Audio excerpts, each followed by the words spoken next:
Hi, so I'm Yvonne again. I enjoyed the flatbread so much yesterday that today I'm going to do something else with you, and that's going to be pancakes. So we went shopping this morning, whisked it, and lots of the shelves are empty. So we still have, thankfully, some flour, some eggs and some milk. If you have the same, then you can go ahead and make these pancakes. Again, really simple, 3 basic ingredients this time. So we're not going to measure anything on scales again today. We're going to take a cup. This is a measuring cup. You could use a mug, you could use a plastic disposable cup, and we're going to take 1 cupful of self-raising flour. And then we're going to pop that into a bowl. If you don't have self-raising flour, you could use plain flour and a little bit of baking powder just to help them puff up a little bit. So flour into the bowl, 1 cup of flour, 1 cup of milk, same cup, nice and easy, less washing up, and 1 egg. So 1, 1 and 1.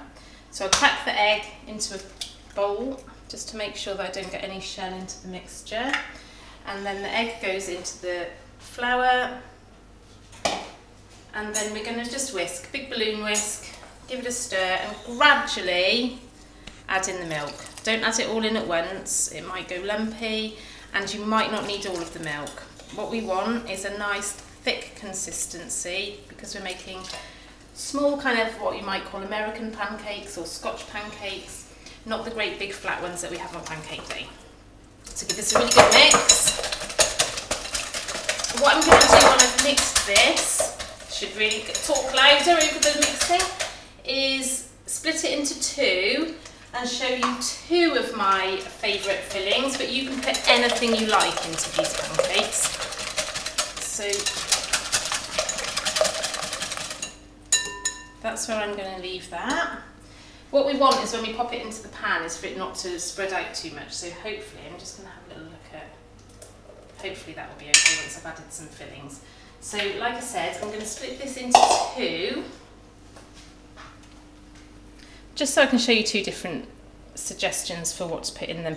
You can make these plain, they're absolutely delicious just as they are. Or cook them as they are and then pop some toppings on top. So really delicious with a little bit of cream cheese and smoked salmon if you want to be posh, or just a little bit of fruit and yoghurt, anything you like, go mad.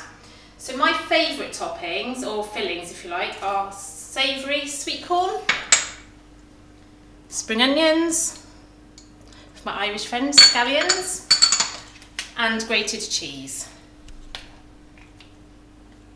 No measurements, just put in what you think. Give it a good mix, and that's your pancake batter ready to go. So I'm going to put this into a hot pan. I've had it on for a little while, but I'm just going to turn it up now. And while these pans heat up, I'm going to mix in the other ingredients. So the second one, this is a sweet one, so I'm going to put in a little bit of sugar in here. About a tablespoon of sugar, although it's half the mixture, so maybe slightly less. And then I have dried cranberries. Now this is a new one on me, but this is what I had in my cupboard.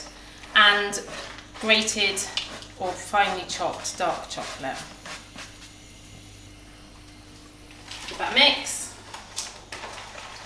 And fingers crossed I don't make an idiot of myself in front of everybody, because I've never done this one before.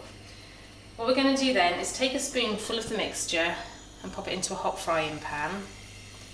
Now I like to work as if it's a clock, so that I know which ones went in first and which ones to take out first. And I like them quite small, bite size. So there we have the savoury ones, and then a smaller pan for the sweet ones. So I might not get so many in there. And this mixture might be a little bit wetter. There's no right or wrong, just go with it. I'll just probably cook a little bit quicker. Okay, there they are, they're in the pan. So to know when they're cooked, we need to be watching for little bubbles to appear on the surface of the pancake. When those happen and pop, that's when we flip the pancakes over. Like I say, we do need a hot pan. And these are non-stick pans, so there's no oil needed in there either. Hopefully they're going to start to pop soon. While we're waiting for them to start to pop, what I can do is tell you some of my other favourite fillings. So I really enjoy, for sweet, grating apple, squeeze out some of the juice and then put some apple and cinnamon into the mixture. Sultanas or raisins and some lemon zest is also really delicious. And I find that the children really like it with mashed banana and a little bit of cocoa powder. So they're the sweet ones. And these are my absolute favourite, the ones that I'm doing for you now. But I also really enjoy smoked salmon straight into there, absolutely delicious. But you go crazy and do what you like. So I've got some holes forming now, look. They've formed little bubbles, they've popped, and so now I'm just going to flip them over as tidily as I can. If you've got young children, it's actually quite useful to use two to turn them, because it holds their elbows up and helps to stop them from catching the side of the pan with their arms and burning them. So these ones, because they're thicker, are still not quite popping, but I'll just try and pop one over just so you can see. They're still quite pale, so we just need to have a little bit of patience and wait for them to start to pop. I can see some little bubbles forming there, so hopefully not too long. The chocolate ones are going. You need to be careful if you've added sugar or sweet things into the pancakes, because they tend to burn quicker from the sweetness, so they might catch on the pan. So just check. And they look about perfect. They're not round, but we don't mind. What they look like does not affect the way that they taste. And then, like I say, you have to be careful that they don't burn. And we just go round again with another batch.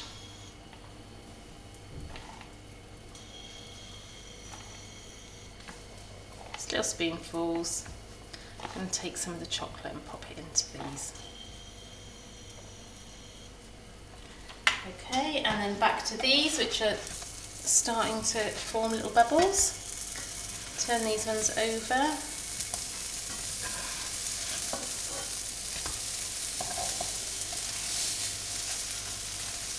There, look at those, they look delicious. They smell delicious as well, it's a shame you can't smell them. Okay, I won't leave you watching me make any more mess. Like I say, it's a real shame you can't smell them, they're delicious. Leave them to cool and then eat them.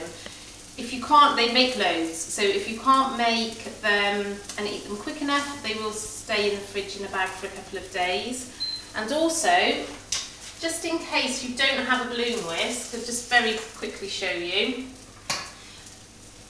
I've measured the flour in and then the milk, and there's an egg hiding in the middle of all of this. If you do want to use measurements, it's 150 grams of flour, 250 mils of milk, but the cup is just as easy. And if you don't have a whisk, it does work, and the kids quite like it too, if you just give it a really good shake. It's not going to be as smooth and you might find a few lumps, but hey, we can live with that for a simple, beautiful recipe. Thank you very much again. Bye.